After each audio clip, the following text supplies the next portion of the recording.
بسم الله الرحمن الرحيم الحمد لله رب العالمين والصلاة والسلام على سيدنا محمد أشرف النبيين والمرسلين وعلى آله وأصحابه أجمعين. Cette introduction méthodologique a pour objectif de poser un socle commun dans la discussion autour de la tariqa Tijaniya et en particulier dans la discussion des critiques et des problématiques qui sont posées vis-à-vis des positions que prennent les gens de la tariqa et la tariqa sur certaines questions de croyance, de fiqh, de tasawwuf ou autres. Ce socle commun est nécessaire pour que la discussion ne soit pas dans une dispersion et une désorganisation qui ne permet pas d'obtenir une conséquence louable ou un fruit bénéfique. Ainsi, on veut d'abord séparer entre les deux types de personnes qui viennent à critiquer cette tariqa tijaniya. D'abord, il y a ceux qui s'affilient à Ahl Sunnah wal Jama'a, c'est-à-dire qui s'affilient à la Aqida al-Ash'ariyya et ceux qui s'en approchent. Et ensuite, il y a ceux qui s'affilient à d'autres groupes déviants, contraires au chemin de Ahl Sunnah wal Jama'a, comme l'Wahhabiyya et autres. Quant à ces seconds, il n'y a pas d'endroit de discussion avec eux sur ce point parce que tout ce que nous discutons ici est conséquence de fondements sur lesquels nous ne sommes déjà pas d'accord. Ils doivent d'abord être en accord avec nous sur la croyance et sur la méthode qu'on a dans le fiqh, dans l'élaboration des argumentaires juridiques et des argumentaires doctrinaux pour qu'ils puissent enfin être d'accord avec nous sur ce qui en découle et sur ce qui en est la conséquence. Donc la discussion tourne en particulier et en priorité vers ceux qui s'affirment de Ahl Sunnah wal Jama'a et donc qui adoptent l'aqida de Ash'a'ira radiyallahu anhum et qui viennent penser que la tariqa Tijaniya porte en elle des avis ou des positions qui sont contraires à cette aqida. Nous disons, nous prétendons que rien dans cette tariqa Tijaniya sur aucun plan et d'aucune façon ne contredit les fondements de Ahl Sunnah wal Jama'a de quelque façon que ce soit. De quelque façon que ce soit. Et nous pensons que toute personne qui pense le contraire doit se tromper sur un de deux points. Soit il se trompe sur la conception et la compréhension de la vie de la tariqa, soit il se trompe sur la conception de la vie de Ahl Sunnah wal Jama'a dans la question qui est donnée. Ainsi, l'objectif est de clarifier tout cela, Inch'Allah, mais d'abord, avant de discuter de la critique de la tariqa, il faut d'abord savoir ce qu'est la tariqa Tijaniya et ce qu'elle contient, et surtout quelles sont les références qui nous permettent d'avoir une matière sur laquelle discuter. Nous répondons. Les livres de la tariqa Tijaniya sont nombreux et ces savants sont incomptables, indénombrables tellement ils sont nombreux et se sont propagés à travers les pays et les contrées. Mais nous avons 3 ouvrages qui ont été écrits par des compagnons directs du Cheikh Sidi Ahmed Tijani radiallahu anhu et qui contiennent la majorité du fond spirituel de la tariqa, c'est-à-dire ou tout le fond spirituel même de la tariqa, c'est-à-dire Jawahir al-Ma'ani écrit par Sidi Ali Harazm Barrad al-Fasi radiallahu anhu, puis le Jami' de Sidi ibn al-Mishri et aussi de Sidi ibn al-Mishri Rawd al-Muhib al-Fani. Ces 3 ouvrages constituent le fond spirituel de cette tariqa. En dehors de ces 3 ouvrages, il y a d'autres livres qui ont été écrits par des personnes qui sont venues dans la génération suivante ou celle d'après et qui sont des livres qui se sont occupés à clarifier les règles de la tariqa et qui ont détaillé les questions qui s'y attachent. Et parmi les livres les plus essentiels dans la compréhension des règles de la tariqa, si ce n'est le livre de référence lorsqu'il s'agit des règles de la tariqa, de son fonctionnement et de ses conditions, etc. Il y a Bughyat al-Mustafid de Sayyidi al-Arabi ibn Sa'ih radiyallahu anhu. En dehors de ça, il y a évidemment d'autres livres qui peuvent rapporter des propos du Cheikh radiyallahu anhu ou d'autres. Certains engagent les personnes qui les disent, d'autres engagent le Cheikh radiyallahu anhu et par conséquent leurs disciples, ses disciples lorsque ces propos sont rapportés du Cheikh radiyallahu anhu d'une façon valide et authentique.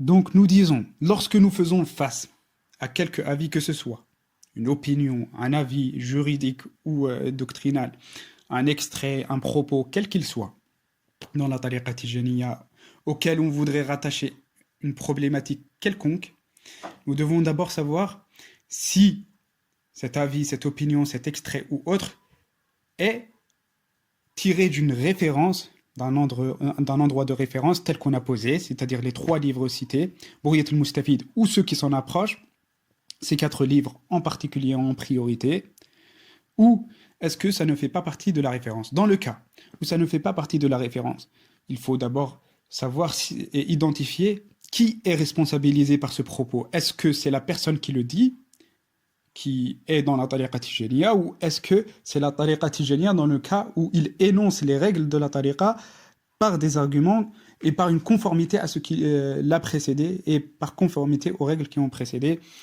Dans ce cas, on le ramène aux autres références. Dans le cas où nous avons établi que ce dont nous discutons fait partie des références, alors il faut aussi diviser la situation en 2. Soit ce texte, cet extrait, cet avis est clair, entier, complet, cohérent en lui-même, soit il est ambigu, tronqué, comme c'est souvent le cas, ou autre. Dans le cas où il est ambigu, tronqué ou autre, il faut d'abord le contextualiser et correctement le formaliser. Puis, le ramener avec le clair et l'entier. Et alors, on va voir les explications des personnes qui sont les références dans Tariqa Tijaniya, c'est-à-dire les différents maîtres qui font l'unanimité chez les gens de la Tariqa. Comment l'ont-ils compris? Comment les Tijani, en global, ont compris cette chose? Et c'est selon cette compréhension qu'on a une conception véridique et authentique de la vie en question. Et lorsqu'on a cette conception véridique, il faut aussi délimiter la problématique qui se rattache à cette conception. Est-ce que c'est une problématique qui se rattache à la aqida, ou est-ce que c'est une problématique qui se rattache au fiqh, ou est-ce que c'est une problématique qui se rattache aux deux, ou est-ce que c'est une problématique qui se rattache à aucun des deux, ou autre? Et puis, dans chacun des cas, de juger selon les règles de chacun des arts en question. Donc on juge les questions de la aqidah par ce qui fait l'unanimité chez Ahl Sunnah wal Jama'a al-Ash'ira. On juge les questions de fiqh selon si c'est conforme ou non, si c'est conforme ou non, ou en tout cas si ça rentre ou non dans le cercle où l'ijtihad est permis, c'est-à-dire dans une des 4 écoles, ou plus largement dans tous les endroits où l'ijtihad est permis, etc. Dès lors que ce point de méthode est accepté, il devient inacceptable de prendre n'importe quel extrait et de le faire démagogiquement dire ce qu'il ne dit pas, ou de l'utiliser hors contexte pour essayer de créer tel ouest-ouest, ou essayer de faire imaginer de la tariqa ce qu'il n'y en a pas. Ceci est une méthode qui est la méthode des hypocrites et des menteurs, et qui ne doit pas être la méthode de Ahl Sunnah wal Jama'a, en particulier de ceux qui s'affilient à la science, à ses règles et à son étude. S'ensuit, on doit, après avoir délimité et formalisé la question ou le concept qui contient la problématique, de savoir si ce concept se base sur une terminologie propre à la tariqa tijaniya, ou s'il se base sur des règles du tasawwuf généralement. Et c'est-à-dire qu'il est partagé par tous les grands maîtres du tasawwuf en règle générale. Et alors, si nous délimitons que ceci est partagé par tous les grands maîtres du tasawwuf, en réalité, normalement, on pourrait se suffire ici, puisque nous supposons que Ahl Sunnah wal Jama'a, qui sont des Ash'ari authentiques, dès lors qu'ils voient que quelque chose est partagé par tous les gens du tasawwuf, eux qui croient en Awliya Allah Azza wa Jal, eux qui les respectent, eux qui considèrent le tasawwuf et ces gens, s'arrêteront de leurs critiques et assumeront leur mauvaise compréhension et se soumettront à l'opinion des awliya. S'ils ne le font pas, malgré tout, et qu'ils veulent continuer à discuter cette chose, et donc à discuter le tasawwuf dans sa globalité par rapport à la aqidah, nous sommes évidemment disposés à discuter cela et à montrer en quoi tout le tasawwuf sunnite, tout le socle du tasawwuf sunnite, et non pas seulement la tariqa tijaniya, est pleinement conforme à la aqidah de Ahl Sunnah wal Jama'a. Après cela, il faut dire que la majorité des problématiques qui seront posées et que nous traiterons ici sont de deux types. Soit ce sont des problématiques basées sur, et je parle bien sûr après leur clarification, et après avoir véritablement formalisé les concepts qu'ils utilisent. Parce qu'avant, souvent, les problématiques ne sont même pas véritablement des problématiques, ou ce sont des problématiques uniquement sur la forme, par une forme organisée, intentionnellement ou non, d'une manière à faire penser quelque chose qui soit contraire aux règles acceptables chez les musulmans. Donc nous parlons des problématiques qui ont suivi la méthode que nous avons dite et posée pour devenir claires et correctement formalisées. Cela se divise en deux types. Nous avons dit ceux qui font rentrer en jeu des concepts de la science du tasawwuf. Je pense au madad, au idn, au talqin, à la réalité des turuq, etc., etc., parmi ce qui est déjà expliqué. Cela, nous pouvons l'expliquer alors, comme nous expliquons dans tout ce qui se rattache au tasawwuf en général. Et nous le baserons sur notre explication qui est dans le socle traditionnel des gens du tasawwuf. Et d'autre part, la majorité des autres critiques sont uniquement des choses qui se lient à la grâce d'Allah Azza wa Jal, soit à sa limitation, soit à la limitation de sa connaissance. Soit à sa limitation, c'est-à-dire que les personnes critiquent la possibilité d'une telle ou telle grâce, de telle ou telle spécificité, en pensant que ceci est impossible, comme s'ils avaient le droit de limiter la grâce d'Allah Azza wa Jal, comme si, lorsque Allah Azza wa Jal leur disait La yus'alu amma yaf'alu wa hum yus'alun, il n'est pas questionné sur ce qu'il fait et vous et eux sont questionnés, eux ils répondent non, nous questionnons Allah Azza wa Jal dans ce qu'il fait. Ou alors lorsqu'ils entendent sa parole Allah Azza wa Jal Dhalika fadlullahi yutihi man yasha, telle est la grâce d'Allah qu'il accorde à qui il veut, ils disent non, pourquoi Allah Azza wa Jal accorde telle grâce à qui il veut, pourquoi l'accorde-t-il à un tel et pas un tel alors qu'il nous semble, nous, dans l'apparent, qu'ils sont totalement pareils.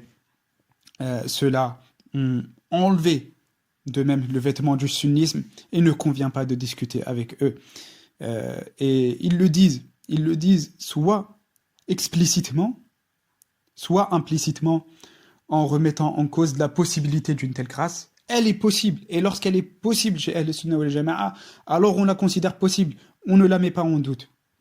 En tout cas, on ne met pas en doute sa possibilité, elle-même ou non, c'est-à-dire si elle est concrètement réalisée ou pas, et une question par les moyens qui traite des moyens par lesquels cette connaissance a été établie. Est-ce que c'est une connaissance qui a été établie par les textes? Est-ce que c'est une connaissance qui a été établie par les moyens inhabituels du kashf et de ru'ya saliha et de l'basira, etc. parmi ceux qui sont connus chez Ahl al-Tasawwuf al-Jama'a, et tous ces concepts devront être décortiqués. Et puis, comme on a dit, ceux dont on vient de dire, la deuxième partie, sont ceux qui n'admettent pas qu'on puisse être informé de telle ou de telle grâce. Et ça, c'est un point de discussion que nous traiterons, Inch'Allah, selon la mesure de Ahl Sunnah wal Jama'a. L'objectif étant cette fois-ci seulement de poser le socle méthodologique qui doit être accepté par tout le monde, Inch'Allah. Alhamdulillahi wa kafa. وصلى الله وسلم على سيدنا محمد النبي المصطفى وعلى آله وصحبه ومن اقتفى أثره إلى يوم الدين. اللهم صل على سيدنا محمد الفاتح لما أغلق والخاتم لما سبق ناصر الحق بالحق والهادي إلى صراطك المستقيم وعلى آله حق قدره ومقداره العظيم.